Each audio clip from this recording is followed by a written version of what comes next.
Les damos la bienvenida al panel de discusión, capacidades, limitaciones y problemas éticos en los modelos masivos de lenguaje, o en inglés, Capabilities, Limitations and Ethical Issues of Large Language Models. La doctora Naida Santiago, catedrática del Departamento de Ingeniería Eléctrica y de Ingeniería Computadora, y yo, el doctor Christopher Font Santiago, catedrático auxiliar del Departamento de Inglés, seremos los moderadores de este panel de discusión. Este panel de discusión entre expertos surge como parte de las conversaciones académicas y no académicas alrededor del mundo sobre los desarrollos nuevos y populares y las consecuencias de sistemas de aprendizaje profundo y modelos masivos de lenguaje en la inteligencia artificial, tales como ChatGPT, Google Bard, AI Bing, entre otros. El panel es bilingüe. La modalidad del panel es híbrida a través de Teams, con los dedos cruzados y el hotspot de Hilton. Será grabado. La estructura del panel es la siguiente. Primero, presentaremos a los panelistas. Luego les proveeremos con preguntas para iniciar y suplementar la discusión entre ellos. Finalmente, tomaremos preguntas de la audiencia aquí en persona y presentaremos preguntas enviadas a través de Google Forms por la audiencia en línea. Se me fue. No hay problema.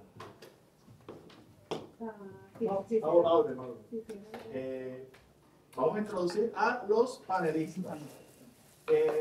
Con nosotros está Dr. Hilton Alex Valentín, Dr. Anderson Brown, Dra. Ana Nieves Rosa y en línea, por milagro, Dr. Omar Flores. No sé cómo estamos conectados, pero está funcionando. El Dr. Hilton Alex es catedrático y coordinador del programa de Lingüística y Ciencia Cognitiva del recinto universitario de Mayagüez.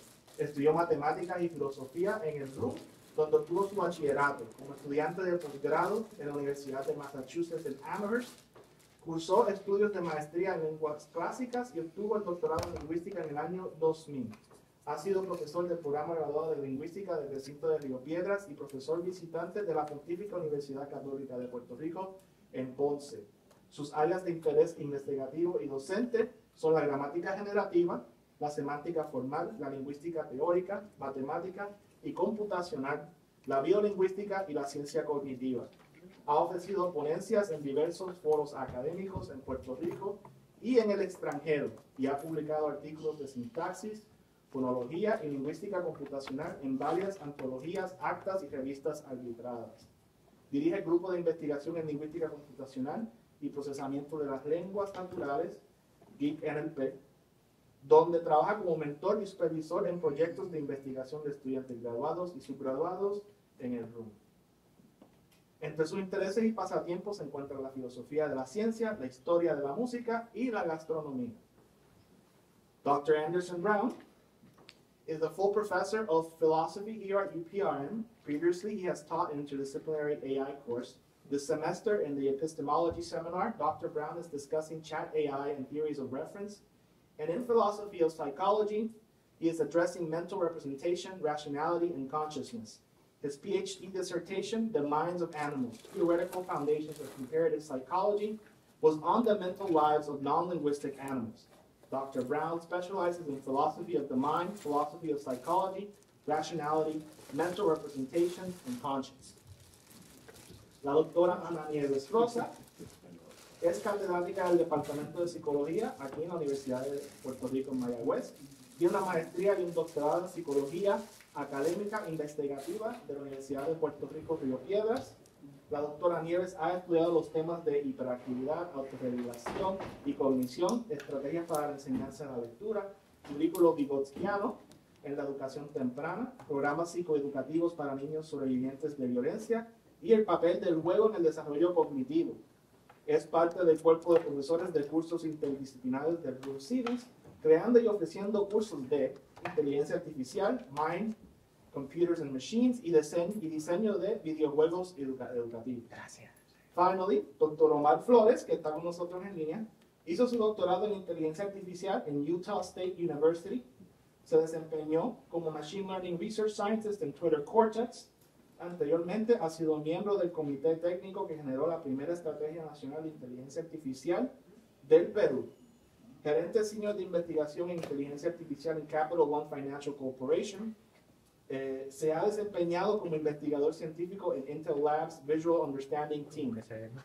Omar es también un divulgador científico que explica la matemática detrás de cómo aprenden las máquinas a través de algoritmos. Le damos la bienvenida a los expertos del panel de discusión. Y para comenzar el evento, les doy la primera pregunta en inglés y en español. En español, ¿cuáles son las consecuencias potenciales, ambas positivas y negativas, del uso de modelos masivos de lenguaje y aprendizaje profundo en la inteligencia artificial? And in English, what are some of the potential consequences of using large language models and deep learning in AI, both positive and negative? Okay. Yeah. Well, first of all, let me say this. Well, I think the deal here is about data science. I mean, we're talking about deep learning models. We're really talking about something that's data science. And this chatbot is a technology that we can use in data science. But, you know, so to give an analogy, right now people have computers, laptop computers. They're all over the place. They're in people's houses everywhere. They're really powerful machines for programming, for working on computer programs. Many of you here probably have some experience with programming, but most people who have computers don't. They have a powerful engine for programming, but that's not what they use it for. They use it for some other things. And so I think that one thing with the chatbot, it's a really powerful interface, but you're looking at it in terms of data science is really the thing that's driving this. And that has a lot of, for example, business implications. It'd be really interesting to see what it does for the stock market and stuff like that. Pero realmente quiero hablar sobre un otro aspecto, porque realmente en este tipo de evento, nuestra concentración es nuestro uso ético de la tecnología nueva. Pero hay otros asuntos filosóficos cuáles son interesantes y quiero hablar sobre eso un poquito hoy también. La pregunta es sobre los chatbots como mentes y el título de nuestro evento incluye esta palabra ética, la ética de los chatbots. Entonces, como un filósofo, una de las cosas más interesantes es esta proyección de intuiciones cartesianas. Las máquinas tienen mentes y quiero adresar eso cuando adelantar. Ahora quiero para ellos responder también esta pregunta general. Eso es. Bueno, en cuanto a asuntos, consecuencias positivas y negativas, ¿verdad? Es la pregunta. Creo que todos los que lo hemos usado vemos que es un instrumento muy útil, ¿verdad? Que es capaz, ¿verdad? Dentro de la tecnología con la cual ha sido diseñado y programado, es capaz de hacer cosas que sorprenden, ¿no? Creo que la preocupación, por lo menos en mi caso, no es tanto con la tecnología, sino con la percepción que se tiene de estas tecnologías, ¿no? De la percepción que se tiene de lo que son capaces de hacer, ¿no? Y eso por un lado, ¿no? Por otro, también el asunto, como dijo Anderson, ¿verdad? De los datos con los que se entrena, ¿no? Así que es muy fácil, y ha ocurrido innumerables veces, ¿no? Crear sesgos o bias, ¿no? En el output de estos sistemas, debido a que simplemente reproducen los sesgos, ¿no? Y los bias que están en la data con la que se entrena, ¿no? Tanto en reconocimiento visual, ¿verdad? Como en resolver analogías, etcétera, etcétera, ¿no? Y es algo que hay que tener en cuenta, ¿no? Cuando se obtiene el resultado de estos sistemas, es siempre tener en cuenta de que puede estar bien sesgado, ¿no? Luego, otra cosa que me preocupa también en cuanto al uso, ¿no? Es que estos sistemas reproducen conocimiento, pero no crean nuevo conocimiento, ¿no?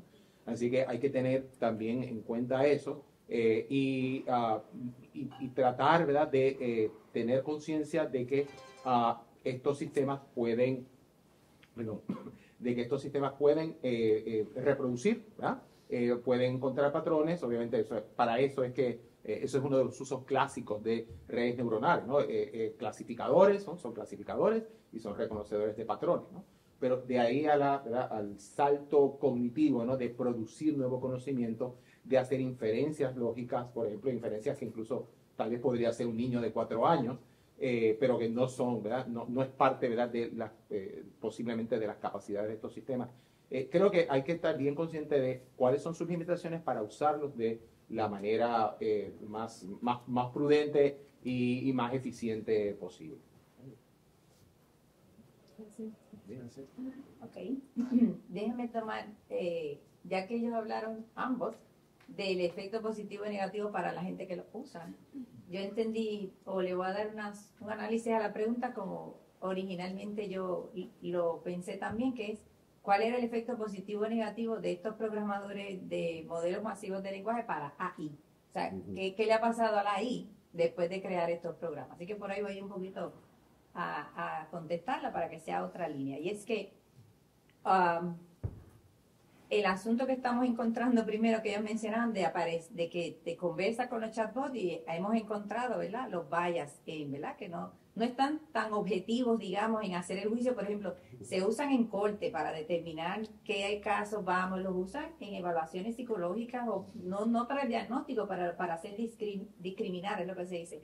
En oficinas médicas también para discriminar. Pues, eso uno puede pensar que tiene las ventajas en términos de que allí se han puesto síntomas o se han puesto características, ellos pueden reunir y tomar, porque lo que hacen es como tomar una decisión basada en los datos. Eso tiene sus ventajas y sus desventajas. Su ventaja, pues el procesamiento más rápido de la información, el dar un diagnóstico que tengamos va seguro a la información que se ha puesto, que está verificada con los datos últimos, ¿verdad?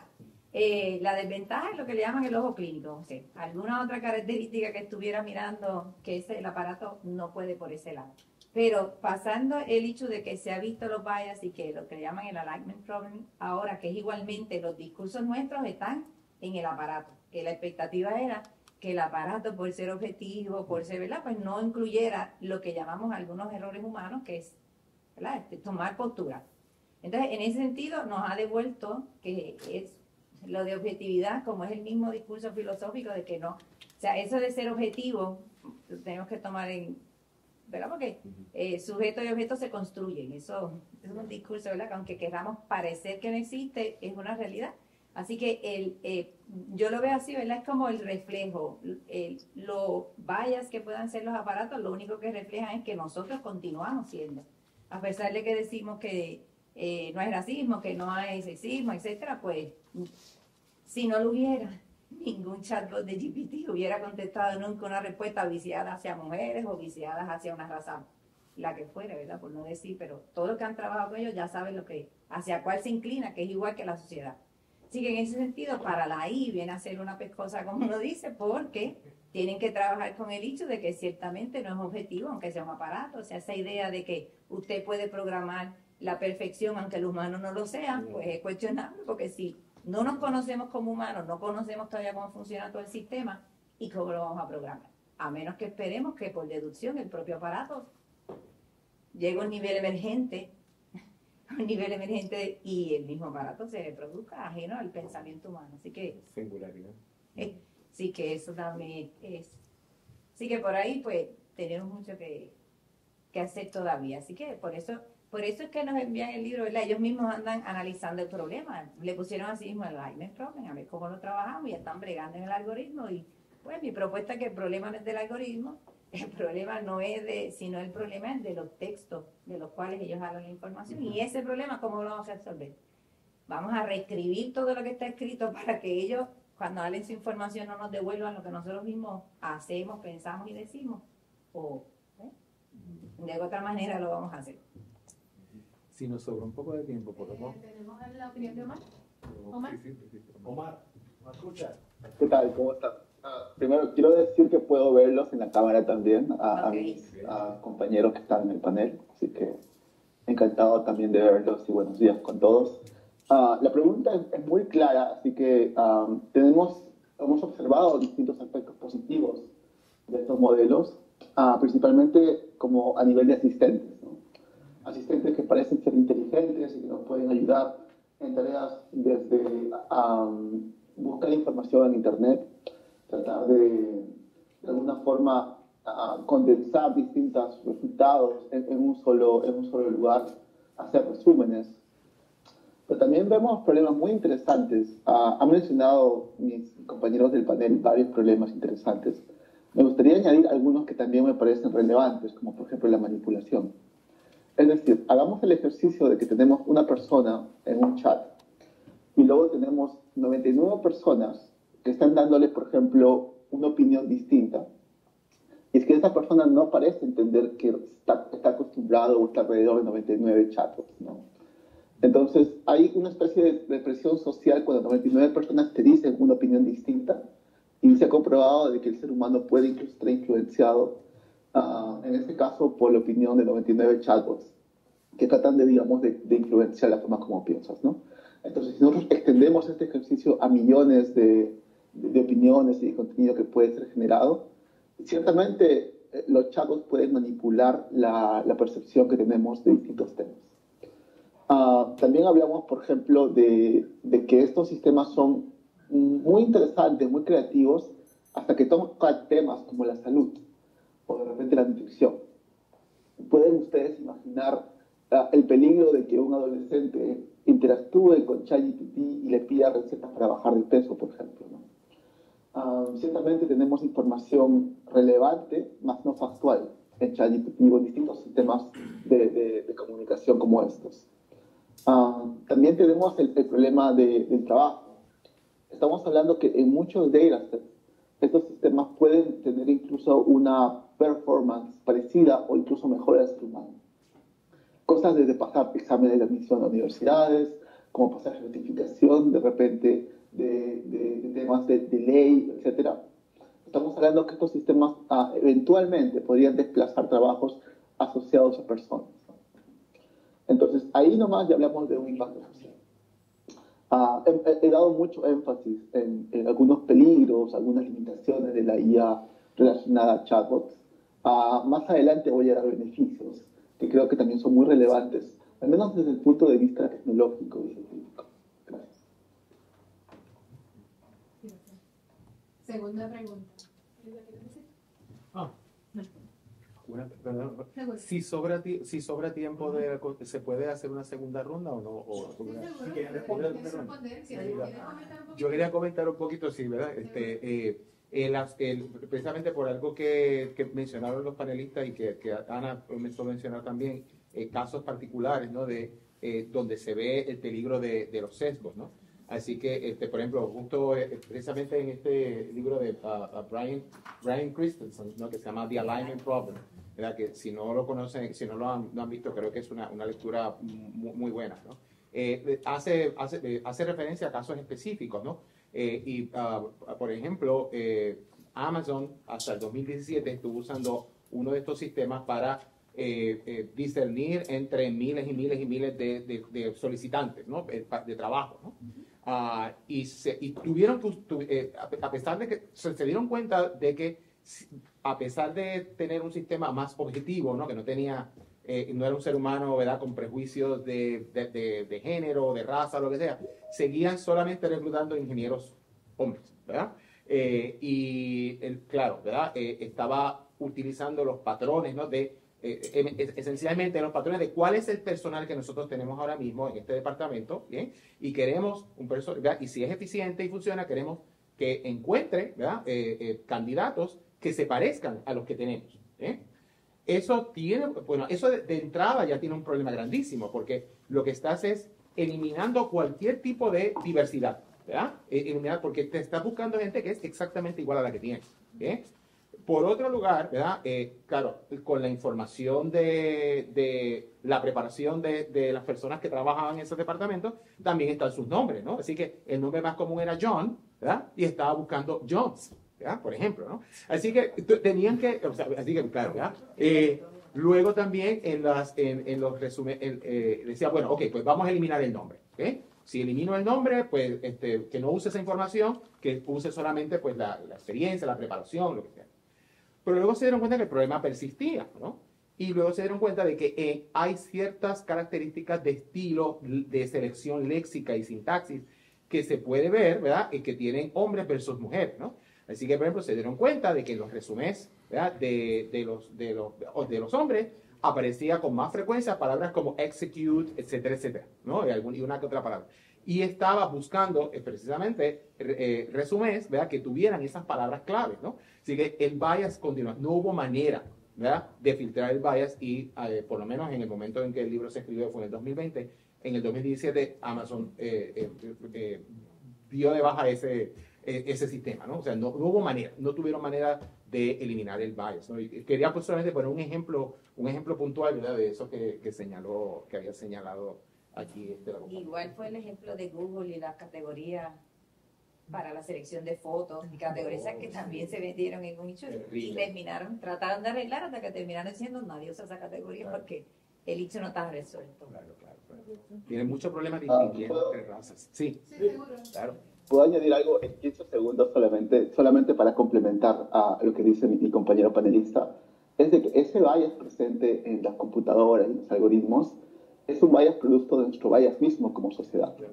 Es decir, hay casos, por ejemplo, de un ingeniero que está buscando trabajo y que se apellida, digamos, Fernández y que no encuentra entrevista de trabajo y se cambia a Thompson y incrementa el 20% su probabilidad de entrevista de trabajo, ¿no?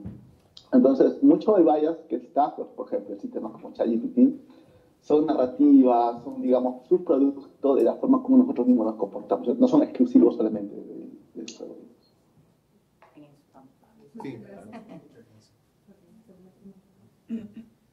La pregunta para el seguimiento en español. ¿Cómo podemos asegurarnos que los modelos masivos de lenguaje sean desarrollados e implementados de forma ética y responsable?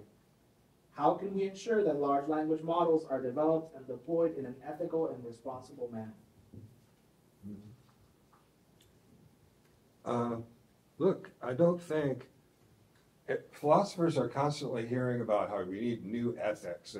Medical technology has changed. Now we need a whole new ethics, or everything's, somehow as if the ethics that human beings have always had somehow now been superseded by these developments and some whole new way. I've never seen any reason to think that anything like that is true. These are human beings. They're building these machines for their own purposes. Watch out for the human beings would be my main advice. I think there's unforeseen consequences, but I personally, I'm a little skeptical. I tend to think inside of information technology and data science and deep learning, the chatbot stuff is having its day right now, but it's a piece of technology and interface in that whole thing. And I think right now there's a little bit of an overreaction being caused by these Cartesian illusions that there are sort of minds here. We can talk about it if people want to, but I really think, that's driving a lot. And if I could just say about values, we have bodies and biological life cycles. And so we have experiences that are good or bad experiences qualitatively for us. And so when we're explaining and describing the behavior in terms of beliefs and desires, hopes, fears, this kind of psychological language all rests on, among other things, an assumption that we're talking about beings that have experiences that are good or bad for them. That's what we mean by them having interests. And that has to do with our bodies and the sensitivities that our bodies have to the life cycle and the environment that they're in. So there's a big, it's like a face that can make emotion, can make expressions, only it's manipulating language. It's really, really powerful. But I suspect with more time with it, we'll come to see the thing that's not there, and I bet we'll keep on playing Go, too. Sí, concuerdo perfectamente con Anderson también. Creo que es natural, ¿verdad? O sea, o es común a través de toda la historia, ¿verdad? Las reacciones extremas, ¿no? Ante nuevas tecnologías o nuevos descubrimientos, ¿no? Digo reacciones extremas porque puede ser de fascinación absoluta, ¿verdad? O de casi de terror y de pánico, ¿no? Ante qué nos va a llevar esto, cuáles son las consecuencias, qué nos va a pasar, ¿no? O encontramos el santo grial, ¿no? ¿Verdad? Así que creo que debemos evitar esas posturas radicales, ¿no? Tanto de pensar que cada nueva tecnología ya resolvió el problema de la humanidad, ¿verdad? O que son un peligro inminente, ¿verdad? La condena, ¿no? Así que generalmente la verdad suele estar entre medio de los extremos. Y efectivamente, ¿verdad? Yo creo que y yo sé que no, ¿verdad? Tengo colegas que tal vez no están de acuerdo con eso, ¿verdad? Pero yo creo que las tecnologías de por sí no son el problema, sino el uso, ¿verdad? Y el uso por humanos, ¿verdad? O el entrenamiento, ¿verdad? Por humanos, ¿verdad? Así que, watch out for the human being, ¿verdad? Como dijo, más que por la tecnología misma, ¿no? Sé que en conversaciones que he tenido con otros profesores, sobre todo Heike, ¿verdad? Dice que hay tecnologías que son inherentemente inmorales, ¿verdad? Yo no estoy muy seguro, no estoy muy convencido, pero sé que existe también esa postura, ¿no? ¿Qué se puede hacer para evitar, que era la pregunta, ¿no? Para evitar esos problemas? Bueno, creo que algo que se desprende claramente de lo que hemos comentado hasta aquí es el entrenamiento de estos sistemas, ¿no? Procurar tener, ¿verdad?, una mayor representación en los datos con los que se alimenta el sistema, ¿no? Y eso es muy difícil, ¿no? Es muy difícil. Primero porque no hay una representación, digamos, proporcional, ¿no?, de datos que estén digitalizados, ¿no?, con respecto a toda la humanidad, ¿no? Por ejemplo, se estima que existen ahora mismo entre 7.000 y 8.000 lenguas en el mundo, ¿verdad? ¿Cuántas de ellas creen ustedes que pueden tener una representación significativa, ¿verdad?, en la información digital, ¿no? Pues posiblemente 20, 30, 40. ¿Bien? Y la diferencia entre la primera y la segunda y la tercera es grandísima, ¿verdad? No es lineal, ¿verdad? Así que eso solamente por hablar entonces de tecnologías que tienen que ver con modelos masivos de lenguaje. Puedes crearlos para el inglés, podrás crearlos para el español, podrás crearlos para el mandarín, pero para la gran mayoría de las lenguas no hay información suficiente para entrenar modelos como estos y tener tecnologías de la misma manera. Entonces, ¿qué haces con eso, no?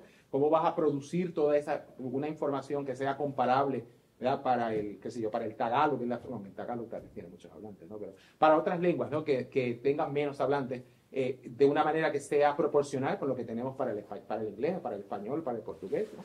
Es difícil, ¿no? Es difícil porque sería producir datos tratando de que haya una representación que evite los sesgos, ¿no? Pero no solamente en el lenguaje, también en culturas, en razas, ¿no? De hecho, hay un ejemplo, ¿verdad?, un caso particular que me llamó mucho la atención. Yo creo que obviamente tal vez los sistemas más modernos no cometen ese tipo de errores, pero todavía creo que en 2014 o 2015, ¿no?, hubo un estudiante de Computer Science que trató un sistema de reconocimiento visual, ¿no?, que decía que tenía una precisión de 99%, ¿bien? Y cuando él puso su foto para identificarlo, dijo gorila. Bien, ¿verdad? Luego resulta que el entrenamiento, ¿verdad?, de imágenes, ¿verdad?, más del 90% de las imágenes, ¿verdad?, con las que estaba entrenado el sistema eran de personas de raza blanca, ¿no? Así que es 90. Entonces, Christensen dice, ok, cuando miremos esos porcientos de precisión, ¿ok?, es 99% de precisión con respecto a qué grupo. ¿Bien? No es con respecto a la totalidad, es con respecto a qué grupo, y eso va a corresponder al grupo que esté sobre representado en el entrenamiento. ¿Bien? Así que ese creo que es el tipo de sesgo que, ¿verdad?, que las personas que están a cargo de diseñar y desarrollar estas tecnologías deben tener en cuenta, ¿verdad? Deben tratar de remediar, ¿verdad?, y tienen la responsabilidad de informar a sus usuarios de esos sesgos. Yo veo que eso es lo que está faltando. Perfecto. Bueno, pues lo puedo tomar ahí mismo donde lo deja Hilton para seguirla, porque precisamente ese sería como el reescribir, que eso uno, pero el asunto ético sería porque los consumidores, porque la gente que usa los chatbots, ¿verdad? Pues esta idea también de que lo que hace es, en vez de estar recogiendo una información objetiva, etcétera, recoge nuestra producción de información con los sesgos que vayan. Pero el consumidor, por ejemplo, piensa en jóvenes, ¿verdad? Toma la información, le hace preguntas, bueno, quiero saber de tal cosa que tiene que informar en la escuela, y allá va, con los datos que recibió. O sea que, en cierta manera, sí hay que pensar, no sé si sea el problema ético del aparato, como decimos, sino que volvemos otra vez al contenido, pero sí hay evidencia, ¿verdad?, de cómo nosotros a través del lenguaje vamos construyendo pues nuestro pensamiento, y el mundo en el que vivimos está organizado a base de los símbolos que nosotros mismos hemos creado, ¿no? Así que pensamos sobre las cosas así como las oímos, que nos las presentan, así como las leemos, y en eso se va basando nuestra construcción, ¿verdad? Y de nuestros pensamientos y de lo que llamamos la realidad. Pues en base a eso, si esa realidad está viciada otra vez en el aparato, si se presenta así, pues lo que vamos a seguir es el ciclo, vamos a reciclar estos mismos estereotipos, esos patrones. No ha servido hasta ahora, ¿verdad? Para hacer quizás lo que hemos pensado que la tecnología puede hacer, ¿verdad? En aquello donde el humano no alcanza, la tecnología es precisamente una extensión para otra habilidad. Quizás eso es lo que le llamaba Chomsky en el escrito, ¿verdad? De la idealización, o el aspecto de que iba a rebasar algunos límites nuestros. Y por lo menos esto no ha sido así ahora. Al contrario, nos lo ha devuelto. Y la pregunta sería, bueno, si nosotros decimos que el lenguaje está relacionado al pensamiento y el pensamiento está relacionado a la acción, ¿verdad? Eso en el discurso tradicional normal, así como aprendemos los humanos, ¿no? Recibimos la información que oímos en nuestro contexto, la que atendemos y almacenamos, la que almacenamos, utilizamos, y eso define, ¿verdad?, en gran medida nuestra conciencia y nuestro comportamiento, hasta que lleguen otros niveles de conciencia, porque hay ciertos niveles de conciencia para actuar. Así que en ese sentido, los consumidores, lo que podríamos preguntar, ¿verdad? Los consumidores de ese aparato, las preguntas que hacemos, las respuestas que nos dan, pues van a llevar a las personas también a continuar en unos procesos, en unas discusiones que ameritan entrar a otras preguntas. Por ejemplo, ¿será posible que entonces nosotros empecemos a construir sociedades que sean menos racistas, menos misóginas, y hablarnos a diario de eso y tratar de eso? Y que nuestros textos en las redes, o en el Facebook, o en Twitter, que lo usa esta gente, en el Twitter y esas cosas, tengan otro tipo de reacción, no tan visceral, sino, pues entonces estos aparatos que nos asisten podrán. O sea que la pregunta es que, es que otra vez, como nosotros, la ética es para nosotros mismos, que nos pasamos hablando de la ética, de lo correcto de esto, y seguimos por la baja actuando de otra manera. O sea, ese es lo que nos ha devuelto, para mí, eso es lo que nos ha devuelto este problema. Así que hay otra conversación pendiente que si no la trabajamos, podremos cambiarle el algoritmo, el lazo, el vestido, pero el problema fundamental está ahí, de dónde sacan la información. Y de eso debemos conversar, a menos, ¿verdad?, que haya una agenda para no cambiarlo. Si se queda así, pues... Omar. Claro que sí. Algo interesante es de que estos sistemas están cerrados usualmente también, ¿no? Hay cierta lógica detrás, porque estamos hablando de sistemas que tienen una clara ventaja competitiva en el mercado, que son entrenados por 3 meses de repente y que usan 20.000 GPUs para poder entrenarse, ¿no? Entonces, ciertamente sigue un modelo de negocio. Se dice de que puede incluso reformular la forma como buscamos información en Internet. Si hablamos de que, por ejemplo, 0,1% de usuarios de Google se mueven para Bing, estamos hablando de $1 billón, ¿no? Entonces hay cierta, o mejor dicho, una notable influencia económica también en la forma como entrenamos estos modelos.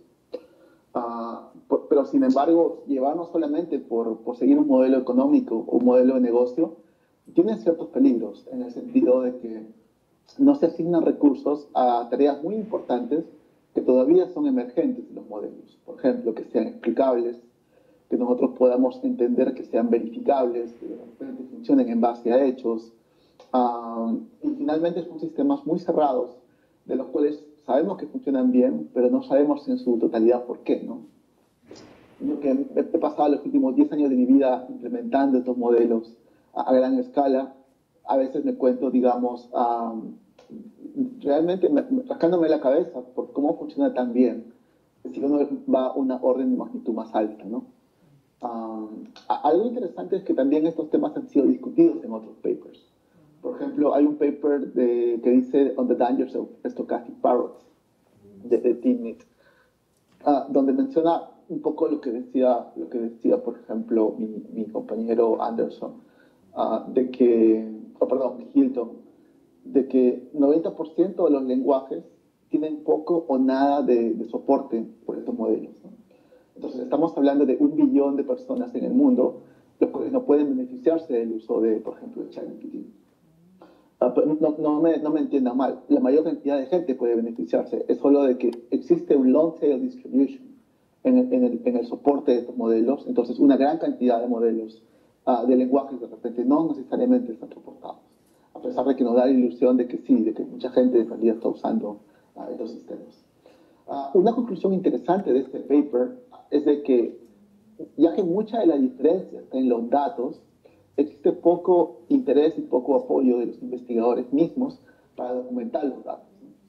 Sabemos poco de cómo ha sido entrenado ChatGPT, con qué datos, tenemos información a muy alto nivel, pero no sabemos, por ejemplo, por qué tomaron algunas decisiones como filtrar la información, por qué enfocarse tanto en los libros, por qué enfocarse tanto en Wikipedia, sobre todo porque sistemas como Wikipedia son en 90% mayormente escritos por hombres, ¿no? Entonces, ¿cuáles son los side effects de usar de repente estos sistemas? Ciertamente, incluso como investigadores no lo sabemos, pero el hecho de que esta información esté disponible y documentada para poder entender qué datos han sido utilizados conduce hacia decisiones más éticas y que la misma comunidad científica pueda auditar, digamos, algunas decisiones que han sido tomadas para colectar datos o para entrenar estos modelos, ¿no? Entonces, en resumen, yo diría de que necesitamos documentar mejor las decisiones que se toman para entrenar estos modelos. Necesitamos que esto sea, digamos, pensado teniendo a la persona y al usuario en el medio, con toda su diversidad y con todas sus diferencias. Y además de que es necesario reubicar los recursos que no solamente estén enfocados a que sean más exactos, pero también más explicables. O de repente que traten más a la persona en vez de simplemente hacer un modelo de negocio. Gracias. No tiene un comentario. Quédate. Puedes reaccionar. ¿Sabe? El escuchar el compañero panelista, uno, o sea, se le ocurren ejemplos anteriores, porque ahí está el hecho de que también están hechos para el consumidor, ¿verdad? La parte de los usuarios, o sea, de qué hablan, qué les gusta, pero eso también lo mantiene cerrado, porque tú vas a seguir recibiendo información de la que le gusta a esa gente, la que busca a esa gente, entonces estamos en el mismo, reciclando el mismo discurso, o sea, y si no hay variedad, que usualmente es lo que se necesita para lo que le llamamos nosotros, ¿verdad? Lo que se llama académicamente hablando el pensamiento crítico, necesita encontrarse con la contraparte, necesita encontrarse con lo que no es igual, para pensar sobre eso y las posibilidades, y de ahí es que emerge, digamos, otro nivel, cuando entonces se puede ver esa variedad. Así que eso, pues hay que trabajar con eso si uno desea, ¿verdad? Y volvemos a hacer la pregunta, ¿se quiere? Porque obviamente eso nos va a llevar por una línea. Entonces, ¿ustedes se acuerdan de la película de Bicentennial Man? Donde él era el prototipo defectuoso, porque entonces él pensaba mucho las cosas, o quería tener los sentimientos, quería parecerse más al humano, y como artefacto pues no servía porque los artefactos no están para eso. Pero entonces esa cosa de humanizar el aparato no tampoco, ¿verdad? Esa no era la idea necesariamente, pero aquí parece porque los lenguajes quieren, ¿cómo que dicen ustedes? Piensen como humano, está como, o sea, que es una, o sea, que eso trae esos issues. Y yo recuerdo, brevemente así, hubo un proyecto, es tecnología también, de personas que habían perdido, el funcionamiento de las extremidades lo habían perdido por las situaciones que fueran, los daños en la corteza, entonces crean este aparato todo robótico, vamos a decir, pero que le conectan a la parte del cerebro que recibe las señales y las manos operan de acuerdo a el pensamiento del sujeto. Pero tiene que programarlo, o sea, la persona anda con eso que está conectado por un tiempo en lo que el aparato aprende, porque están esos programas aprendizaje. Pero mire, ¿qué pasó? Que logran un proceso, decía, ¿verdad? Lograba mover la manga, yo voy a decir, pero era así, voy a decir la manga, pero era una mano robótica, ponle, pero era literalmente no era una mano, era con un aire. Entonces llega el objeto, quiere hacer, pero no puede, cuando lo cierra, simplemente se le cae. Porque una cosa es la parte motora y otra cosa es la parte sensorial. O sea que tú tenías que haber programado no solo todo el aparato motor para mandar la señal, sino el tacto que va a entrar. Tenías que haber programado para poder uno calcular qué es lo que hace uno, ¿verdad? Exacto, cuánta presión pongo, cuánto va el cierre, cuánto, o sea que le quedó la mitad del camino, digamos, que andaba más o menos así. Hay que consultar mucha gente, no solo ingenieros, para crear aparatos. Yo quería añadir una cosa también, precisamente algo que dijo Mari, es obviamente, ¿verdad? Y esto pasa creo que en la historia de la ciencia y de todas las tecnologías, ¿no? El paradigma, ¿verdad? Se ha vuelto casi el único paradigma de inteligencia artificial actualmente es el aprendizaje profundo, el deep learning, ¿verdad? Los que conocen un poco, ¿verdad? de la historia de la inteligencia artificial saben que eso, ¿verdad? Que incluso hubo un momento en que se consideró que las redes neuronales no era un callejón sin salida, ¿verdad? Obviamente que equivocados estaban, ¿no?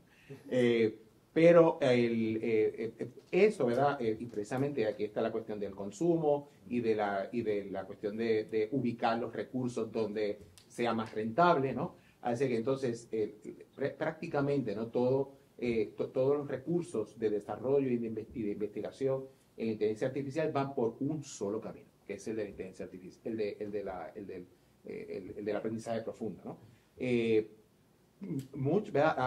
Hay muchos científicos cognitivos, incluso computer scientists, ¿no? Que piensan que tal vez, ¿verdad?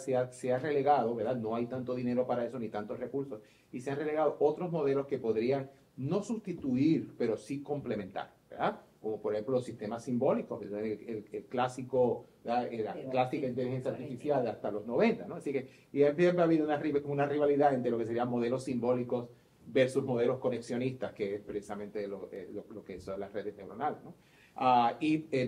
Cada vez, ¿verdad? Hay más proponentes de que los sistemas de conexionistas son muy buenos para reconocimiento de patrones y para clasificación, ¿no? Pero son muy malos para inferencias, son muy malos para hacer deducciones lógicas, ¿no? Los sistemas simbólicos son muy buenos en eso, ¿verdad? Pero son muy quebradizos, ¿verdad? Así que un error, ¿verdad? Pues no, da por no terminado el proceso, etc. Así que cada tecnología tiene unos ciertos tipos de funciones en los cuales opera mejor que el otro, ¿no? Y si pensamos realmente, algo así pasa, ¿verdad? También ¿verdad? Con los seres humanos, ¿no? Así que tenemos tal vez diferentes tipos de representación, de representaciones mentales, tal vez diferentes sistemas de procesamiento de esas representaciones. Así que una inteligencia artificial tal vez podría también tomar ventaja, ¿verdad? De tener más de un tipo de tecnología y más de un tipo de representación a su disposición y complementarlas, ¿no? Y obtener lo que sería el fuerte de cada una, ¿no? Pero no hay recursos ahora mismo suficientes para desarrollar esas otras tecnologías que podrían complementarse, ¿no? Así que fue que me acordé cuando Omar dijo sobre los recursos, y creo que eso es importante. I would get at something about connectionism and classical computation, because part of the excitement about the chat AI is that it's somehow moving into levels of mental process that weren't there. And with connectionism, you have a sort of self-learning machine. It's not just following like a classical computer. It's not just following some program of rules. But the thing is, and what's interesting about that is, you have a classical sort of deductive model of inference from generalization to identifying the particular, and you think that something like the chatbot is working that way. Empiricist models of inference are inductive inference from sets of experience to form the generalizations. And so, a basic distinction in psychology. So when you see that the connectionist machines are able to learn, for example, to identify things by themselves through iteration, these are originally, right now it's facial recognition is everywhere. These are originally sonar programs for the military. The post office uses it for identifying handwriting and that kind of stuff. This is where this connectionist stuff comes from. And what you have is these processing levels. And so let me just wrap this up quick. So the trainer, if they want the thing to recognize certain things, perform certain categorizations, will, what they use the word reward it. What does rewarding mean in the case of a connectionist machine?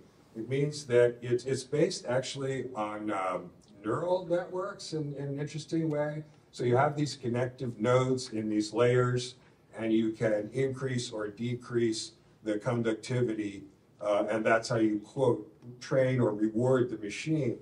So there's a trainer that's telling the machine what to do. The machine learning is very passive, again, because the machine doesn't have any experiences that are good or bad. So the machine isn't actually a motivated machine. It's a very passive thing that's just learning. So, so then what we don't get, so the reason I wanted to say that then is that there's a lot of talk about the AI is going to want its reward. And you might have been reading about the reason the AI gets around the password. It lies to its programmers because it wants a reward. The reason the AI is going to do this or do that because they want a reward. But this notion of reward, I think there's a little equivocational fallacy of equivocation with this use of this word reward that's motivating a lot of the worries that the AI is going to sort of go off on its own. Again, the AI doesn't have any, the machine doesn't have any experiences that are positive or negative like the dog does when you give a little biscuit. You know, it's just not, you know, that, again, that's just part of this sort of Cartesian illusion that now it's going to have a, you know, human beings and dogs have a kind of meta system where they sort of see in general what's good or bad, the things they like, the things that they don't. You know, something's being trained to identify things doesn't have any kind of larger perspective on what's good or bad. You know, the real point is that there's no empathy in these machines, and that's why they do things like suggest that people commit suicide and don't care that the text is racist and all the rest of it is because they just don't have these experiences that are good or bad, so there's no basis for ethics for them. I mean, ethics just is calculations around the goodness and the badness of experiences. And these things just don't have that at all. So, but as to connectionism, again, I wanted to mention that because there's a notion of rewarding when you're training a connectionist machine, and that has now metastasized into this out-of-control metaphor that they're going to want more rewards and they're going to take over the world and make us into aphids and all that stuff. It's, you know, that's an equivocation around those words, I think. Anyway, that's all. Si puedo decir algo rápido, Sí. La tendencia de dar un comentario muy corto es de que cuando hablo, por ejemplo, incluso de asignar más recursos, puede ser incluso también dentro de las mismas redes neuronales, ¿no?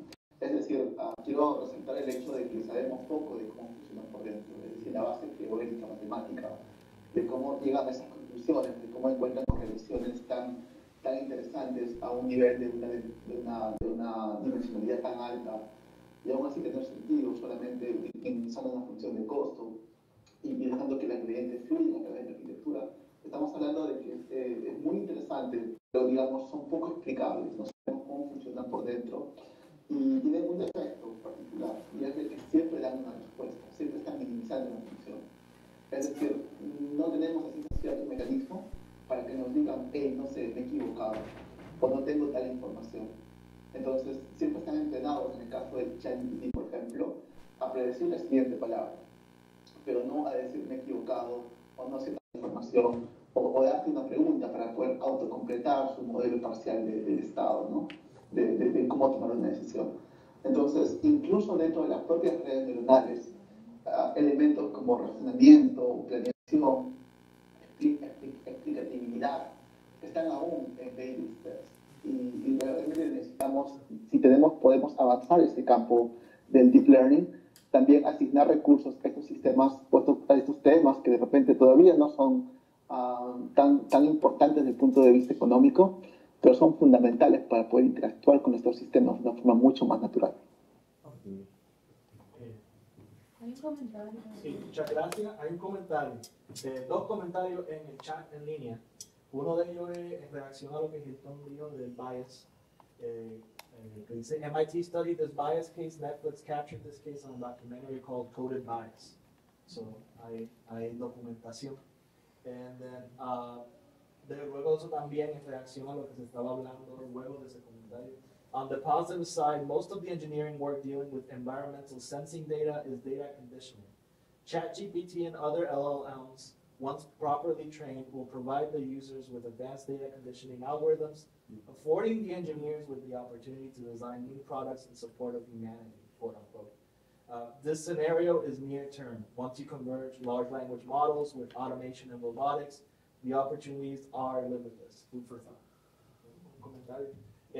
Entonces, quisiéramos proceder a comentarios, a preguntas de la audiencia. Tenemos unas preguntas asincrónicas, pero también quisiera decir a la audiencia presente aquí que si quieren ir preparando mentalmente una pregunta para entonces dirigirse al panel luego de esta pregunta. Y en línea, en el chat de Teams también pueden dejar unas preguntas y podemos seleccionar. Para empezar, How can we balance the benefits of large language models with the risks they pose to privacy and other fundamental rights? Yeah, for one thing, public oversight.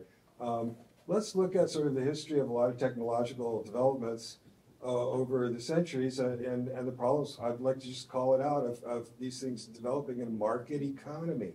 So look at medical technology, for example, an emphasis on curative medicine, surgery, pharmaceuticals, rather than preventive medicine, like diet and food. Why is that? Because you make a lot more money selling this curative technology and people are in the business. So it distorts the research, actually.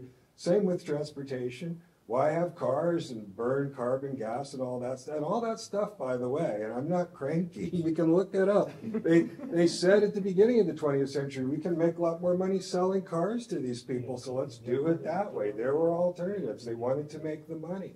Now we have the same kind of turning point. You know, what do you need? You need public supervision. You need government oversight.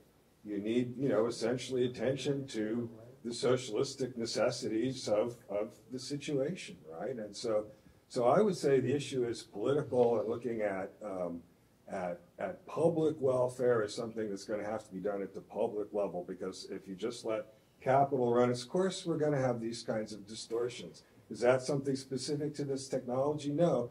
But when you look at big mass public technology like this, you're looking at big mass public policy. And it's just not responsible to just let that run its course in the market, I don't believe. That's my opinion. Yo quiero añadir una cosa a lo que dijo Anderson, ¿no? Y es que efectivamente, ¿verdad? Se hace menos dinero buscando cómo prevenir el problema, ¿no? Se hace mucho más dinero causando el problema y luego encontrando una cura, ¿verdad? Así que, o sea, tú por lo menos duplicas las ganancias, ¿no? Y me acuerdo del caso de las compañías de tabaco en Estados Unidos, ¿no? Que estaban conscientes desde temprano, ¿verdad? De la incidencia de cáncer, etcétera, etcétera, ¿no? Entonces, claro, decía, bueno, esta información, ¿verdad? Pues no la divulgamos, la tenían, pero está el issue ético de divulgar la información de las limitaciones de tu producto, ¿no? En este caso, los riesgos del tabaco, en este caso, los posibles sesgos, ¿verdad? De estos modelos masivos de lenguaje, ¿no? Pero por otro lado, entonces, pues, crean fundaciones y donaciones para buscar la cura del cáncer, etcétera, etcétera, ¿no? Y fomentar, ¿verdad? O desarrollar este complejo médico-industrial, ¿no? Así que todo el mundo se beneficia, ¿no? Si no hay cáncer, no hay, ¿verdad? No hay ganancias en las farmacéuticas, etcétera, etcétera, ¿no? Así que ese es ¿verdad? Ya que esto está, bueno, no diría yo, esta tecnología no está incipiente, está ya desarrollándose, es el momento, ¿no? Para pensar en estas cosas y aprender de los casos pasados, ¿no? Es inminente. O sea, yo creo que ya es hora, ¿verdad?, de que se empiece a pensar en serio, ¿no? En mecanismos regulatorios, tal vez a nivel de gobierno, ¿verdad? Internacional, ¿no? Porque no vale la pena de que un solo país tenga unos controles y luego estas tecnologías se desarrollen sin control en otros países, ¿no? Así que eso es difícil, ¿no? Lograr este tipo de consensos internacionales, pero va a ser necesario, va a ser imprescindible, porque es esencialmente, ¿verdad?, la posibilidad y los daños, ¿no?, de la desinformación, ¿verdad?, que podría causar, ¿verdad?, el uso irresponsable de estos sistemas, ¿no? Ya lo hemos visto, ¿no? O sea, lo que pasó en el Capitolio de Estados Unidos hace 2 años es producto de desinformación, ¿no? Imagínense cómo sería, ¿verdad? El nivel de desinformación cuando con muy poco costo puedes tener trolls electrónicos, ¿verdad? Automáticos dando desinformación. El ejemplo del 99 chatbots diciendo una cosa versus uno, ¿verdad? La manera en que esa mayoría puede cambiar la opinión racional y razonable de una persona para ajustarse a un grupo que aparentemente es mayoritario, ¿verdad? Aunque sea una cámara de eco, ¿verdad? De resonancia. Esos son, ¿verdad? Esos son peligros inminentes, ¿no? En el mal uso de cualquier tecnología de información, y creo que debemos estar al tanto y pendiente de eso. Y en la medida que uno quisiera atenderlo, pues sería, pienso yo, algo bueno, no sé si lo consideran una buena alternativa en ingeniería, pero esa redistribución del dinero solo en el aparato para poner también el proceso del estudio del pensamiento y de la conciencia misma, porque en verdad hay una disparidad social, o sea, que es evidente también. El aparato se ha estrellado con todos estos hechos que ya la humanidad lleva años tratando de trabajar con ellos, porque los recursos para el estudio, la inversión y la creación de programas no está tanto en el estudio del pensamiento humano, resolver los hechos de lo que se han mencionado por decir muchos, el hambre, la escasez, los recursos, la misoginia, etcétera. No están ahí, están al otro lado. Y si hubiese algo beneficioso, pudiera ser que ambas disciplinas tuviesen algún punto ahí paralelo de correlación para mutuamente irse construyendo. O sea, así, mientras más conocemos del propio sistema, porque usamos las redes neurales, pero las redes neurales que representan el trabajo cerebral, el cerebro no piensa. El cerebro humano es un órgano que procesa información eléctrico-química, pero en ninguna neurona hay una emoción, en ninguna neurona hay una foto, una imagen de nadie. O sea que también estamos usando un sistema de procesamiento de información que asimismo, o sea, sigue siendo o sea, lo que pasa por el cerebro, científicamente hablando, es electroquímico. ¿Cómo de ahí usted nos está viendo a nosotros y está descifrando lo que nosotros decimos? Eso es un salto que cualitativamente la misma ciencia del conocimiento está trabajando. O sea, como lo vamos a programar, el otro es decir, pues, si conociéramos más también de eso que llamamos el trabajo cognitivo de la mente, pudiéramos pensar más allá de lo que es la propia inteligencia, lo que le llamamos inteligencia, y los niveles de conciencia, que quizás ese punto donde dice él que pueda reconocer que es equivocado y que pueda hacer para cambiarlo, porque hay que tener otro nivel que no es solo procesar información. Nosotros, iba a decir los pequeños, nosotros reproducimos los colores que nos enseñan los demás, esto es rojo, esto es blanco, esto es azul, y la pregunta de ¿y por qué es rojo? Porque en realidad no, el rojo es un nombre. O sea, la onda electromagnética ha sido clasificada como una categoría para distinguir que es diferente a otro largo de onda, pero de ahí a que sea rojo son dos cosas, ¿verdad? ¿Entienden el asunto? Que es así mismo que estamos programando, ¿no? En cómo funciona esto, ¿no? Con el otro contenido, para resolver unos hechos hay que entrar a otro nivel, que tanto pues los artefactos o la inteligencia artificial como los estudios de la inteligencia humana también estamos en ese punto.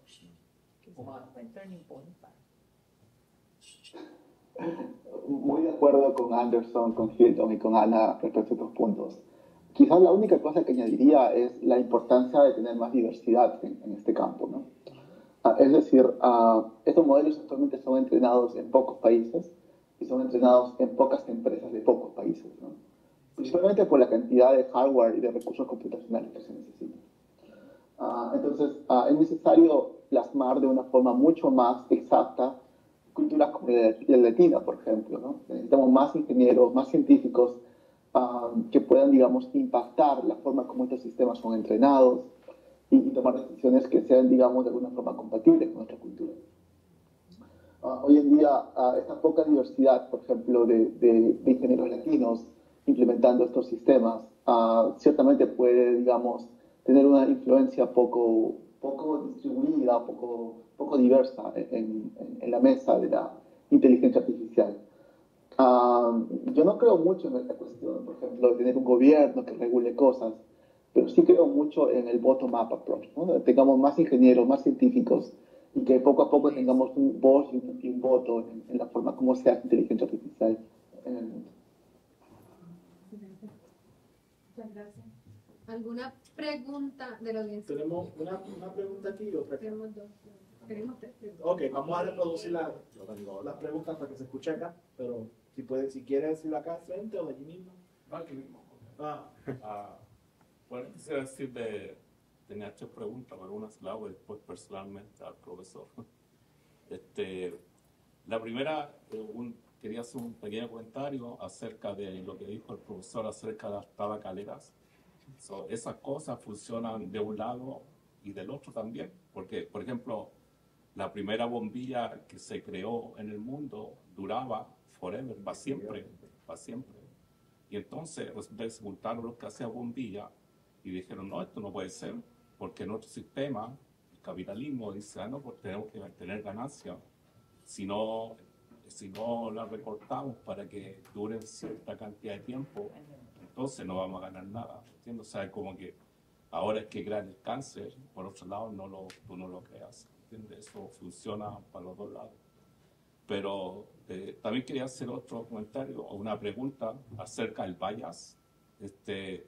Tú sabes que hace un par de décadas, quizás, o quizás más, no sé cuánto, en criminología se ha estado usando el DNA como test para culpar, decir que un sospechoso es culpable o no culpable de haber cometido un cierto crimen, ¿verdad? Entonces te dicen, el 99% del DNA es culpable, excepto O.J. Simpson, ¿verdad? Pero todo funciona así. Te nombran culpable o no culpable. Ahora, quizá en inteligencia artificial, quizá podría ser lo mismo, ¿verdad? Como que si tú regulas y dices, mira, esta decisión que toma un programa, que toma un sistema de inteligencia artificial, es reliable, ¿cómo se dice eso? Confiable. Es confiable en un 99%, más o menos. Entiendo que tienes que poner un cierto error estadístico, sistemático, un montón de cosas, ¿verdad? Pero yo no sé si eso se hace o se puede regular, como los alimentos, por ejemplo, dice, este alimento contiene tanta cantidad de carbohidratos, qué sé yo, quizás vamos para allá, al final, ¿verdad? Porque estos sistemas cada vez se van, creo yo soy optimista, se van mejorando cada vez mejor, cada vez van siendo mejores. La pregunta. Sí. Sí, la pregunta de Héctor, bueno, más bien era el comentario, ¿verdad? Que creo que hizo el profesor Héctor Méndez de física respecto a que así a la relación, ¿no? Entre los intereses, ¿verdad? De consumo y el capitalismo, ¿no? Y el desarrollo de estas tecnologías, ¿no? Así que también, ¿verdad? El otro comentario es en torno a que si de alguna manera, estoy parafraseando, ¿verdad?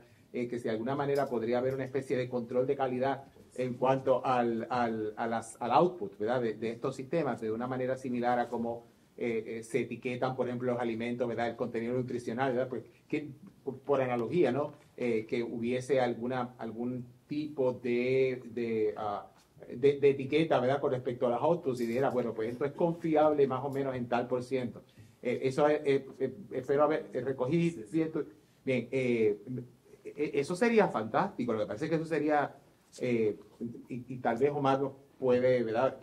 Puede aclarar mejor eso, ¿verdad? Yo no soy experto en redes neuronales ni en casi nada, así que yo no estoy de acuerdo contigo, no encuentro nada aquí.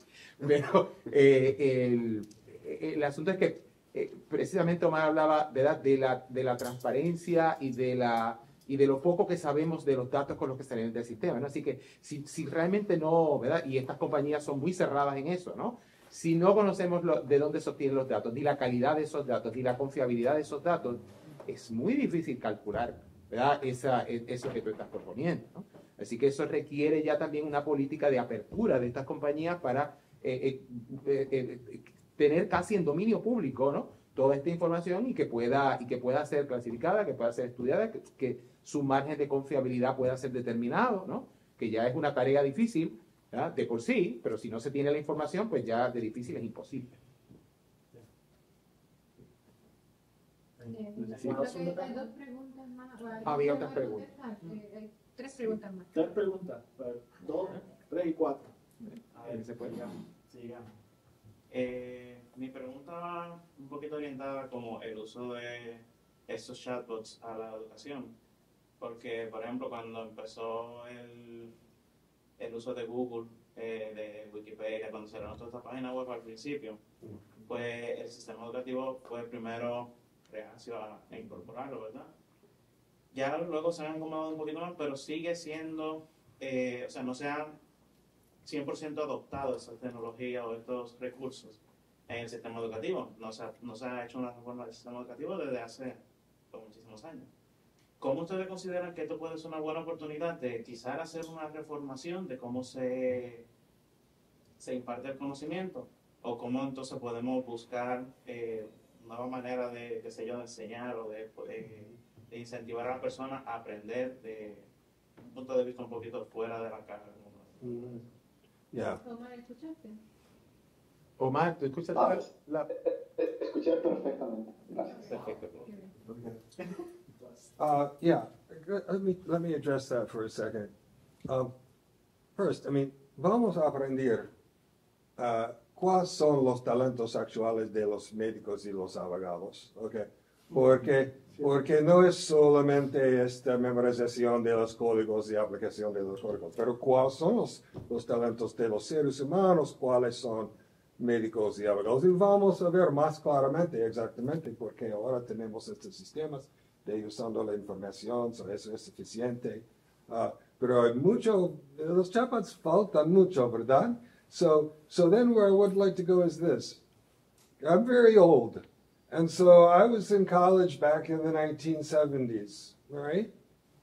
And I'm not saying this is a good thing, but if I wanted to know about something, there was actually a building, and then, but no, I say I wanted to know about Parmenides, then I had to go look up these numbers, here's where those books are, and I went up, and there was a shelf. If I was lucky, there was 2 shelves. I wasn't at a very good college, so there was only 2. And they were about ancient Greek philosophy, okay? And what did I have to do? I had to take it down, look in the index, see Parmenides on page 62. What did they say? I used to do that. If I was lucky, there was a chapter, you know? And I'd go through the whole shelf, because that's what I had. We didn't have any computers, or we had books. That's literally it. You had a phone, you could dial and call someone, do you have a book? You know? I mean, but the thing is, though, that was all, I would make this analogy and then I'll shut up. You go to some place like a place where there's an indigenous culture, and so the people have their local textiles, say, their local ceramics. They have something that's built up over a long time. It's stylish, it's theirs. And you bring in something that homogenizes everything, wipes everything out, right? And now everybody's got the same stuff. And, you know, it's happening with language, right? Language getting sort of turned into kind of this mush because there's no regionality anymore. And they're losing a lot. So I'm just saying in terms of knowledge production, you know, I'm not saying we should be I'm not Hector, I'm not saying we should be right? But, you know, when you lose all those individuals out there with their own contingent, they happen to be get this, they happen to be there, and they make stuff up, and when you're just homogenizing it all and we're all just sloshing around the same ocean of information, I'd have a bad feeling about that. You know, again, I'm not suggesting cutting off people's access to information, but I'm just pointing out there's a certain kind of homegrown idiosyncratic knowledge production and this massive, you know, ocean of sort of homogenized technology. I'm just throwing that out there. I'm just throwing that out there in response to your question. Una cosa, ¿verdad? Me parece... la pregunta tiene ya una presuposición fuerte, ¿verdad? La pregunta ya parte de la premisa de que el uso, ¿verdad? De que las tecnologías se deben utilizar y que lo que hay que cambiar es la actitud en las metodologías de educación. ¿Me equivoco o no? ¿Verdad? Yo no creo que estoy de acuerdo con eso, ¿verdad? Yo creo que somos los mismos, es la misma especie de hace 200.000 años. Aprendemos exactamente igual que hace 200.000 años. ¿Okay? No ha habido ningún cambio, ¿verdad? Ningún cambio en la reorganización cerebral para decir que ahora aprendemos de una manera distinta. Pero dicho eso, ¿no? Anderson habló de algo, usó una palabra me parece clave de homogenización. Cuando la información... Primero, educación no es... Hay un concepto de educación, y eso sí yo creo que hay que reformarlo. Un concepto de educación bancario. Como que saber, o sea, que ser educado es saber muchas cosas. Tener como tener mucho dinero en una cuenta de banco. ¿Verdad? Realmente eso es parte, ¿verdad? O sea, no es que uno no puede funcionar sin conocimiento, ¿verdad? Sin un banco de conocimiento. Pero eso no es todo, ¿bien? La capacidad de evaluar críticamente la información, la capacidad de hacer las inferencias correctas con respecto a la información que tenemos y calcular, ¿verdad? la verosimilitud de las cosas. Eso es muy importante. Eso no se obtiene simplemente ¿verdad? Memorizándose cosas, ¿no? Ahora, el problema de la homogenización es que si la información que buscas depende solamente de uno de estos sistemas ¿verdad? Te van a dar una información homogenizada, ¿no? O sea, lo que está representado de mayor manera en la data del entrenamiento. ¿Bien? Lo que quiere decir es que ese tipo de búsqueda, ¿verdad? Hacer research de esa manera, solamente te va a confirmar, ¿verdad? Lo que es la opinión de la mayoría. ¿Bien? Así que cuando no hay otra búsqueda de información de otra manera, ¿verdad? Sino que solamente se recurre a estos sistemas, hay mucha información valiosa que por no estar representada con la misma frecuencia que otras, simplemente queda filtrada y queda descartada por estos sistemas, ¿no? Así que yo creo que en eso, ¿verdad? Pues tal vez lo de ir a ese edificio y mirar esos anaqueles y ver esas cosas que tienen páginas, a veces puede ayudar, ¿verdad? Porque esa información que no necesariamente está digitalizada, ¿bien? Así que o sea, yo creo que no es cuestión de rechazar la tecnología, pero tampoco es cuestión de sustituir una por la otra, ¿no? Los libros fueron una tecnología no pensamos en los libros como tecnología, pero eso es una tecnología, ¿verdad? Muy importante. Y yo creo que todavía no ¿verdad? Digo, yo los uso digitales, ya no uso papel, pero como quiera, ¿sí? Así que eso por un lado. Por otro, ¿verdad? Es que también, y una crítica que ha hecho Chomsky y otros pensadores importantes, es que esto está presentando un cambio paradigmático, ¿verdad? En lo que es la construcción de conocimiento y el desarrollo de la ciencia, ¿verdad? Y un cambio paradigmático que puede ser un poco, ¿verdad? Que hay que prestarle atención, que puede ser no necesariamente favorable, ¿no? Y es que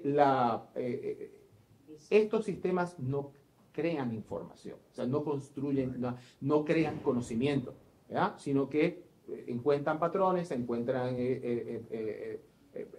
información, ¿verdad? Que está representada con frecuencia y la devuelven al usuario, ¿no? Así que es importante, ¿verdad? Y es parte fundamental, ¿verdad? Del desarrollo de toda sociedad, la capacidad de los individuos, ¿verdad? De construir conocimientos, ¿no?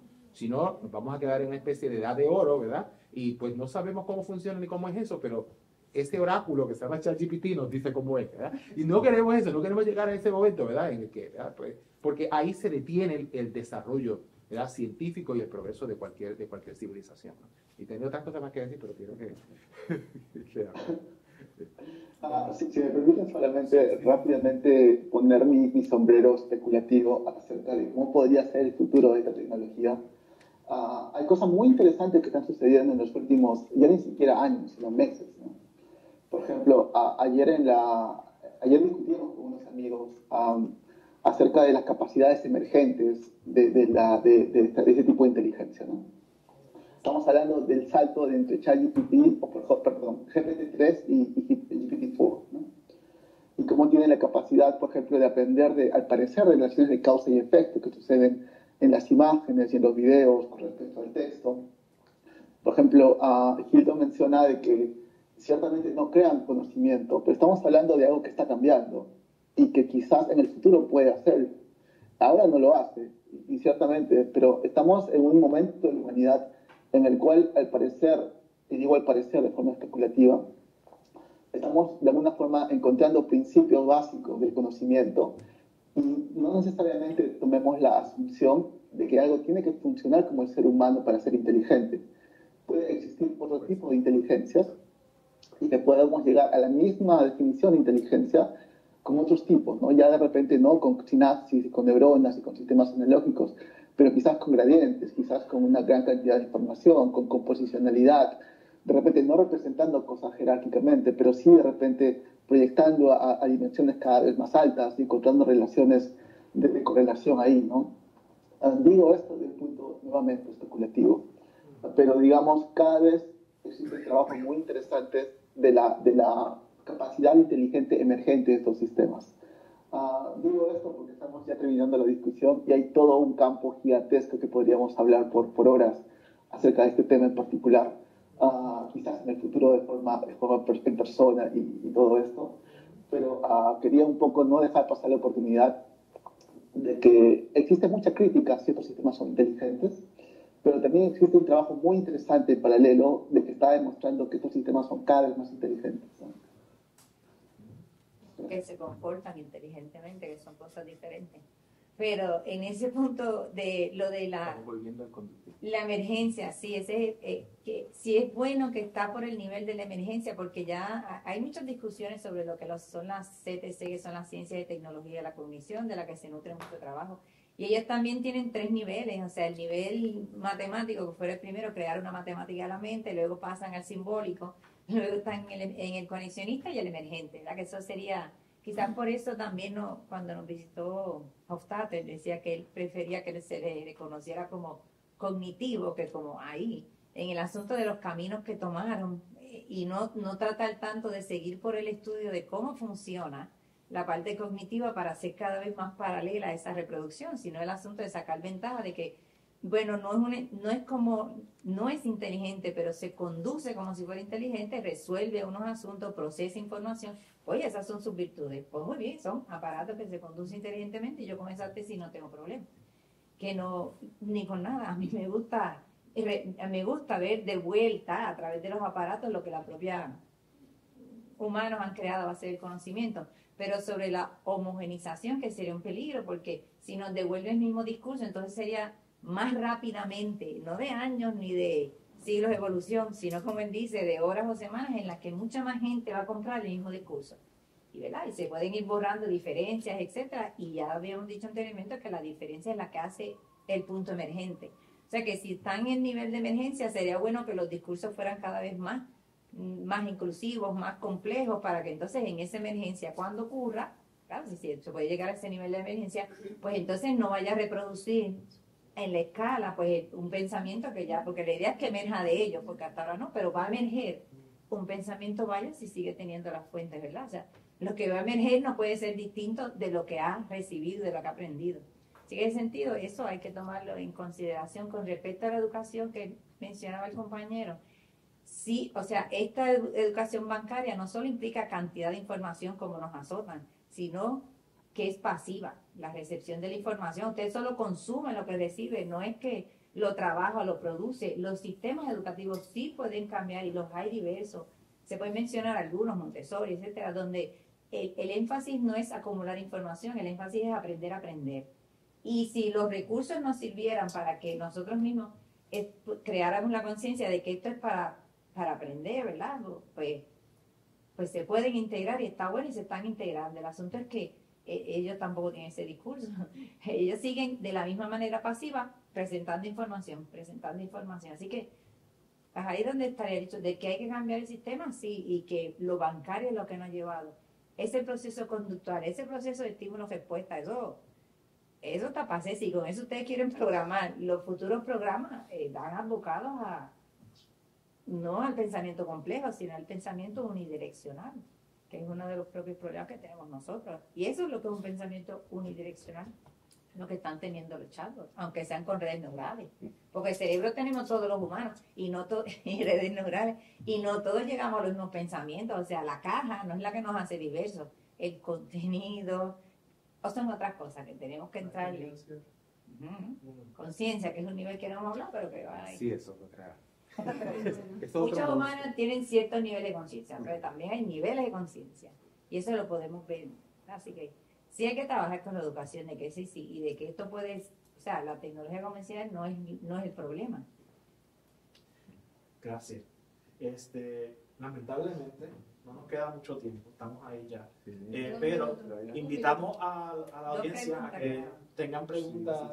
Empezamos un poquito tarde. Sí, sí. Eran dos allí, uno y dos. Vamos a Y coger contesta las dos- uno por persona. coger las dos Que preguntas. tengan dos ok, preguntas y ok. ellos entonces contestan de acuerdo a Número lo 3, que allá.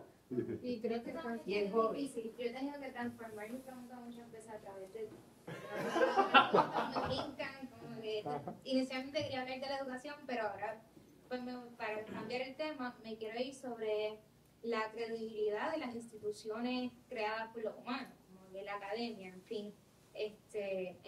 Lo que enseña un profesor en teoría es bias, ¿verdad? Porque es lo que dice, que es lo que va a enseñar, lo que cambia es cómo lo enseña.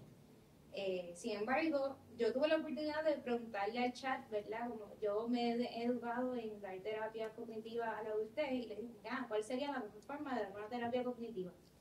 Y me da toda la información, después le dije, pero sea más específica y me dio ejemplos de actividades para hacer en cada nivel de la sesión, ¿verdad? Entonces, si yo pagué por un certificado para que me dé esta información y saber hacerlo, el chat me lo da exactamente como me lo dijo la certificación. So, en un futuro, ¿dónde quedaría la credibilidad, ¿verdad? De las instituciones, que al final del día quizás están por profit también? Entonces, ¿cómo se puede crear esa división de información y preparación de las personas? Porque el chat te puede dar un currículo para dar estas terapias, exactamente con ejemplos, así como es en el departamento de educación, tienen un libro de cómo cada maestro debe dar su clase y te dan hasta los ejemplos. So, ¿cómo divide, verdad, es la credibilidad del humano? Mira, estamos en este... ¿Cómo? Vamos. Sí, ¿Cuál es la cuarta pregunta, David? Para que todos puedan. Sí, la última pregunta. Yo también tuve que hacer unas modificaciones y toda la premisa de que nos encontramos en un punto de inflexión en las tecnologías de inteligencia artificial. Me interesa saber si ustedes, cuál es su opinión sobre esa asunción. Y entonces, ¿cómo nosotros nos aseguramos de que estas tecnologías se alinean no solamente con nuestras metas instrumentales, sino las metas intrínsecas que queremos proteger, libertad, la vida humana, en el punto donde nos encontramos, que es el punto en el que la tecnología está creciendo de manera exponencial y que, como menciona el panelista Omar, no estamos 100% seguros de cómo están funcionando por dentro. Así que, ¿qué pasos podemos tomar en este punto en específico para asegurarnos que en el futuro lleguemos a la meta que realmente nos interesa? Okay, quiero responder a la pregunta sobre la credibilidad de información y estamos en un proceso hace años. Mira, I mentioned in the 70s, we didn't have very much. I mean, it's hard. I think it's really hard for people to imagine now. I mean, when I explained that there might be some books in a building, that was literally it. And I really think it's hard for people to actually imagine what that is. That literally was all the information that was there. Now you have the internet, and everybody understands that there's sinister corners and sides of the internet, and everybody understands that you just can't believe everything that you see on the internet.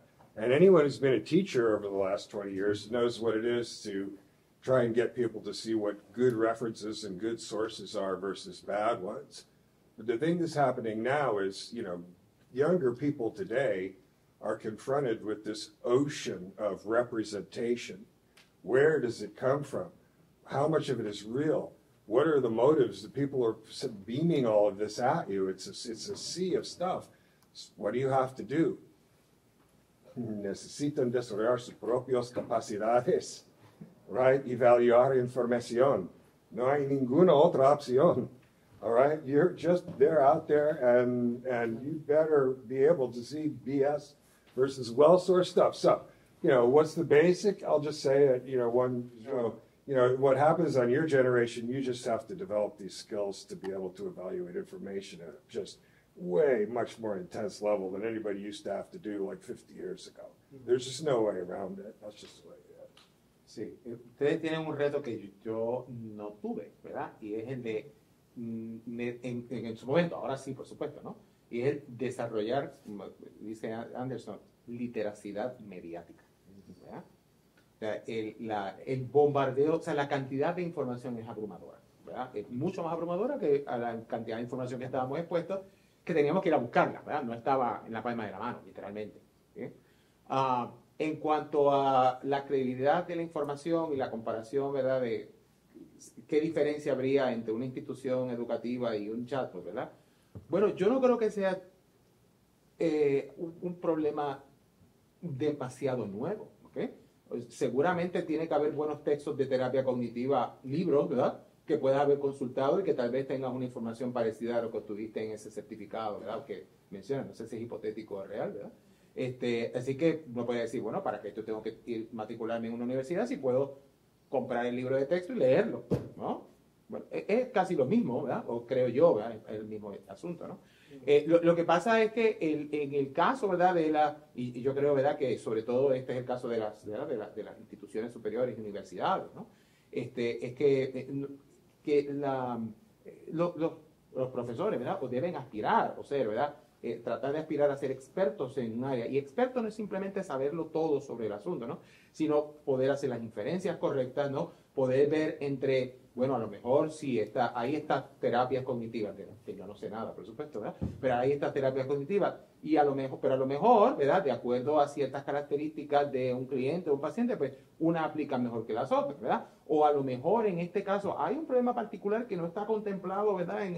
Así que ahí es donde viene el conocimiento experto, ¿verdad? Tal vez yo tengo que enfrentarme con un paciente o con un cliente que no cumple ninguna de las, ¿verdad? O cuyo perfil no es exactamente igual al perfil que aparece en los ejemplos del libro, del chat o lo que sea, ¿no? Y ahí es donde tienes que tomar una decisión, ¿verdad?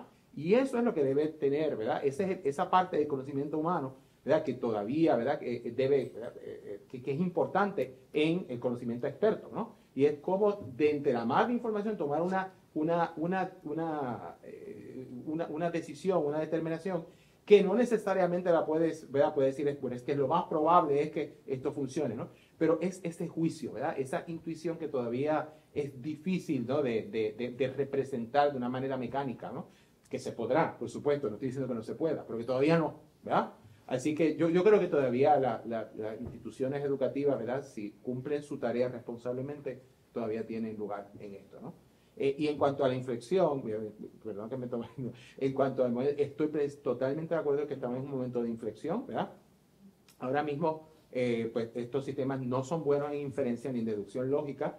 Aquí Omar es más optimista que yo y piensa, ¿verdad?, que tal vez estamos en un futuro más cercano. Yo no digo que no se logre, ¿verdad?, pero no estoy muy seguro de que sea tan fácil, ¿verdad?, o tan rápido. Así que, pero ciertamente estamos viendo, ¿verdad?, esta es la década de la inteligencia artificial. Estamos viendo unos desarrollos grandísimos y creo que es importante que nos vayamos preparando para ello. No teniéndole miedo, sino sabiendo, ¿verdad?, adiestrándonos en su uso y desarrollando literacidad mediática para poder evaluar la información. ¿Alguna otra respuesta, Omar? Sí, un poco en la parte de... Dale, por favor. Ok, sí, la pregunta era también, vamos a necesitar las certificaciones porque de todos modos los chatbots van a hacer el trabajo de los certificados. Pues hay unas lecturas, ¿no?, incluso las que nos compartieron, con respecto a esa pregunta, o sea, el desplazamiento humano en función del aparato que hace toda la actividad sin tener que... Y incluso en el artículo entonces trabajan, ¿y en qué trabajaríamos los humanos, verdad? O sea, ¿cuál va a ser nuestro otro quehacer? Así que, y nada, la respuesta de ellos era que todos nos tenemos que acostumbrar a que como el paso del cambio es tan rápido y es inminente y está ocurriendo, pues nuevas cosas han de surgir. Y bueno, era como una invitación, así como uno diría un poquito, y eso que ellos son y eso que ellos siempre son científicos, hablan de la verdad y parece una utopía. Pero en ese caso, ¿verdad?, el asunto es que básicamente esa pregunta se la han hecho y están en el análisis, algunos responden, bueno, sí, el aparato va a hacer el análisis, o sea, esas certificaciones que tenemos nosotros para hacer el diagnóstico, la terapia, la están actualmente realizando algunos aparatos y lo que están evaluando es cuánto por ciento de correctos estuvieron o no correctos, a ver cómo lo corrigen. O sea que por ahí hay un camino para se marcar y el asunto es, bueno, ya que quieren pensar sobre cómo corregir los errores, pues ese momento de inflexión implicaría cuánta gente va a entrar en ese proceso, incluso pensando las otras cosas que va a haber que entonces suplir para el humano que no hace, ¿verdad? Que no va a estar en ese otro trabajo. Así que se pueden juntar esas cosas y un poco, yo creo que sí deberíamos mirar lo que ha sido el tiempo, porque con la pregunta de nosotros cambiar, ciertamente los instrumentos transforman a los humanos crean, pero la tecnología nos transforma, que eso es una realidad que no podemos. Ante eso, esta es la pregunta, ¿verdad? O sea, ¿a dónde nos va a transformar si está homogenizado sus discursos y cada más gente los usa? Pues eso va a borrar varias diferencias, por no decir raza, generación y otras cosas, o sea, exacto. Así que sí es un momento para reflexionar en todo. El momento de inflexión requiere una reflexión sobre, ¿verdad? O sea, la idea de que el humano, por ejemplo, los niños usan mucho la tecnología y los jóvenes lo están usando, pero ustedes mismos pueden decir, no es lo mismo cuando usted le escribe que cuando usted simplemente lo tecletea, lo usa, porque es que hay muchos años de evolución en los que esos otros aparatos hicieron que nuestro sistema completo, cuerpo, cerebro y mente, se acoplaran a esas destrezas. Así que ese cambio es lo que trae a veces el desfase, en que uno lo usa, pero no se le queda la información que vio, uno lo dice. Porque hay claro, todo dice, como todo cambia por la evolución, pues habrá de tomarse un tiempo, que es lo que decimos. ¿Cuánto tiempo? No sé, por eso Anderson anda diciendo hace rato, en los 70, que van unas cuantas décadas, se hacía de esta manera. Y mire, en última instancia se aprendió. Si ahora la gente siente que no, o sea, aprender tiene muchos niveles, no es solo procesar información. Memorizar y rebotar para atrás es acumular, pero eso no genera la capacidad de generar, que es a lo que vamos. Omar. Gracias. De acuerdo con ustedes, quisiera también aclarar de que decimos que estos sistemas en realidad parecen inteligentes, como dice Ana, no que sean inteligentes. Entonces, es buena la aclaración. Sucede que en la comunidad científica solemos usar palabras como atención, inteligencia, understanding, aprendizaje, entendimiento, de una forma funcional. Y que a veces causa cierto ruido y causa cierta malos entendidos también, ¿no? Creo que es importante aclarar esto, considerando que tengo el lujo de conversar por estos temas sobre gente que tiene distintas áreas de conocimiento también, de los cuales soy muy respetuoso y que encuentro fascinante también conversar con ellos. Habiendo dicho esto, tomando el punto de Ana de la homogeneidad de la información, ¿no? El algoritmo de ChatGPT o el algoritmo de un Language Model System no garantiza que la información sea exacta. Lo que te garantiza es que el modelo sea elocuente.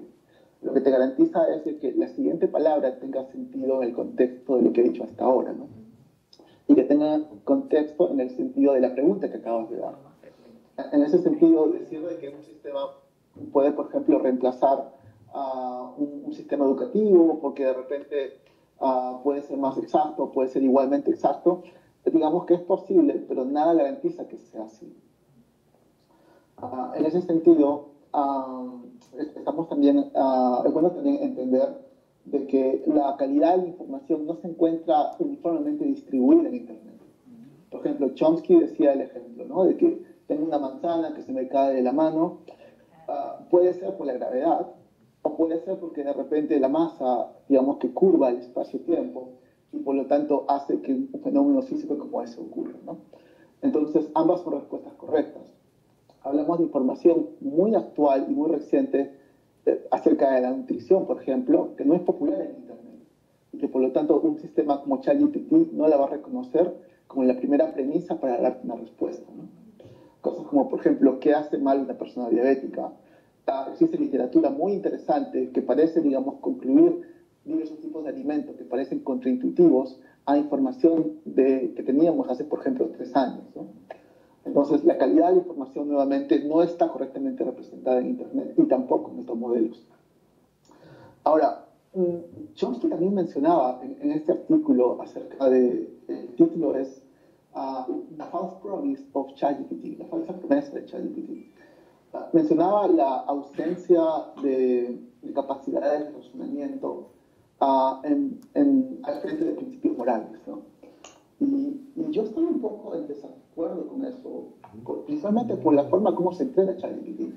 De hecho, creo que es una de las contribuciones principales de sistemas como ChatGPT, el hecho de, digamos, utilizar personas para dar un ranking de qué podría ser plausible y luego utilizar ese ranking para entrenar el sistema.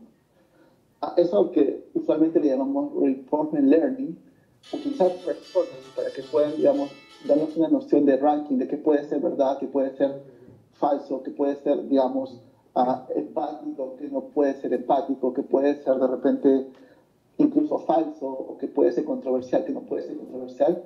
Creo que fue la primera vez en la cual a larga escala se podían introducir valores diseñados en un documento claramente definido. Entonces, me parece que eso que le llamamos alignment, que básicamente eso, digamos, tener un conjunto de reglas que parecen ser empáticas y morales, digamos, luego plasmarlo en un algoritmo y que el algoritmo pueda aprender de eso, me parece que es interesante también. Entonces, yo no estaría tan de acuerdo con esa ausencia de capacidad de razonar de principios morales que menciona Chomsky. Sin embargo, de nuevo, es tema para otra conversación probablemente más larga y más interesante. Finalmente, estoy de acuerdo con Aurea de que al parecer la respuesta siempre es 42. Muchas gracias a los panelistas por excelente conversación, a la audiencia en persona, a la audiencia en línea. Definitivamente creo que debemos repetir parte 2 to be announced en el futuro. Gracias a todos. Y quisiera decirle un little bit of a fun detail, es que las preguntas moderadas que presentamos ante el panel al comienzo fueron generadas por ChatGPT. Así que le agradecemos muchísimo el trabajo que han hecho, excelente trabajo. Ha habido mucho interés en la audiencia, así que los felicito. Sí. Así que buen provecho y muchas gracias. Gracias a ustedes. Gracias a todos. Gracias a todos. Gracias. Encantado. Gracias.